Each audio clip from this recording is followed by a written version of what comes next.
ఢిల్లీ మాజీ సీఎం ఆప్ అధినేత అరవింద్ కేజ్రీవాల్ కు ఊరట లభించింది. ఢిల్లీ లిక్కర్ పాలసీ కేసులో కేజ్రీవాల్ పై ఉన్న అభియోగాలు తొలగిపోయాయి.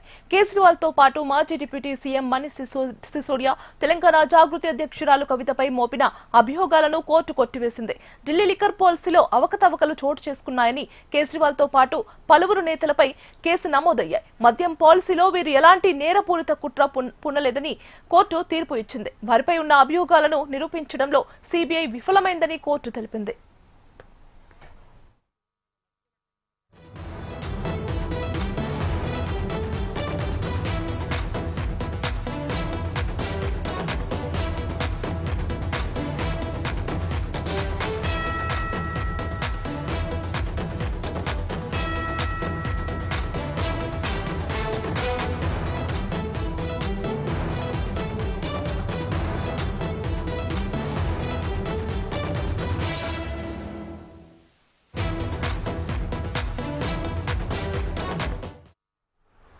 ఢిల్లీ మాజీ సీఎం ఆప్ అధినేత అరవింద్ కేజ్రీవాల్ కు ఊరట లభించింది. ఢిల్లీ లిక్కర్ పాలసీ కేసులో కేజ్రీవాల్ పై ఉన్న అభియోగాలు తొలగిపోయాయి. కేజ్రీవాల్ తో పాటు మాజీ డిప్యూటీ సీఎం మనీష్ సిసోడియా, తెలంగాణ జాగృతి అధ్యక్షురాలు కవితపై మోపిన అభియోగాలను కోర్టు కొట్టివేసింది. ఇదే అంశానికి సంబంధించి మరింత సమాచారం అందించడానికి మా కరెస్పాండెంట్ ప్రవీణ్ ఫోన్ లో సిద్ధంగా ఉన్నారు. ప్రవీణ్, ఈ ఢిల్లీ లిక్కర్ కేసుకు సంబంధించి ఢిల్లీ లిక్కర్ కేసులో సిబిఐ నమోదు చేసిన అభియోగానికి సంబంధించి కూడా ఇప్పటివరకే కోర్టు కొట్టివేసింది. కోర్టు కొట్టివేయడం సంబంధించిన దానిపైన కూడా ఇప్పటివరకు గతంలో ఎవరైతే అంటే కోర్టులో సంబంధించి కూడా గతం నుంచి కూడా అవన్నీ కోర్టు మాత్రం పలు దఫాలు కూడా విచారణ కూడా చేపట్టే సిచ్యువేషన్ అయితే కనిపించింది.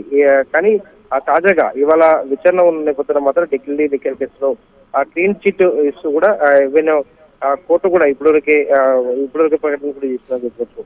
అయితే దీనికి సంబంధించినందుకు మాత్రం ఏదైతే లిక్కర్ కేసులకు సంబంధించిన ఢిల్లీ మాజీ ముఖ్యమంత్రి కేజ్రీవాల్, అదేవిధంగా సిసోడియాకు క్లీన్ చిట్ తో పాటు అదేవిధంగా తెలంగాణకు సంబంధించిన జాగృతి అధ్యక్షురాలు కవిత కూడా ఇప్పటికే కోర్టు క్లీన్ చిట్ కూడా ఇచ్చిందని చెప్పుకోవచ్చు. కవితపై సిబిఐ నమోదు చేసిన అభియోగాలన్నిటి కూడా ఇప్పటికే కొట్టివేసిందని చెప్పుకోవచ్చు. దీనికి సంబంధించి కూడా ఉత్తర్వులు జారీ చేస్తూ కూడా సిబిఐ ప్రత్యేక కోర్టు జడ్జిమెంట్ జితేంద్ర సింగ్ కూడా జడ్జిమెంట్ ఇచ్చారని చెప్పొచ్చు. కవితతో పాటు ఈ కేసులో ఉన్న 23 మంది నిందితులు తప్పు చేశారని సాక్ష్యాధారాలు లేవని చెప్పేసి కూడా ఇప్పటివరకే కోర్టు అయితే స్పష్టం చేసిందని చెప్పుకోవచ్చు. అయితే దాదాపు కవిత గతంలోనే అంటే ఈ లిక్కర్ కేసుకు సంబంధించిన దానిలో కూడా దాదాపు 6 నెలల పాటు కూడా జైల్లో ఉన్నారు.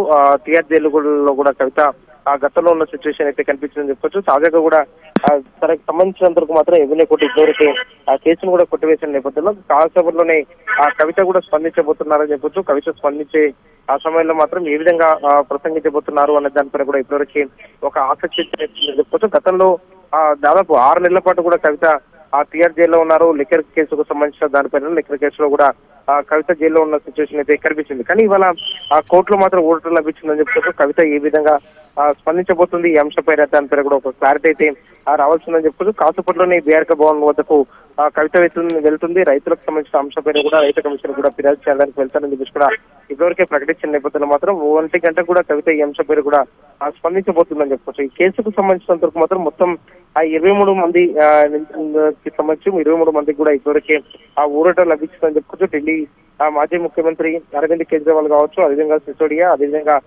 కవితతో పాటు మిగతా 22 మందికి సంబంధించిన వారికి మిగతా అందరూ కూడా ఇప్పటివరకే ఊరట లభించిందని చెప్పుకోవచ్చు. Right Praveen, thank you.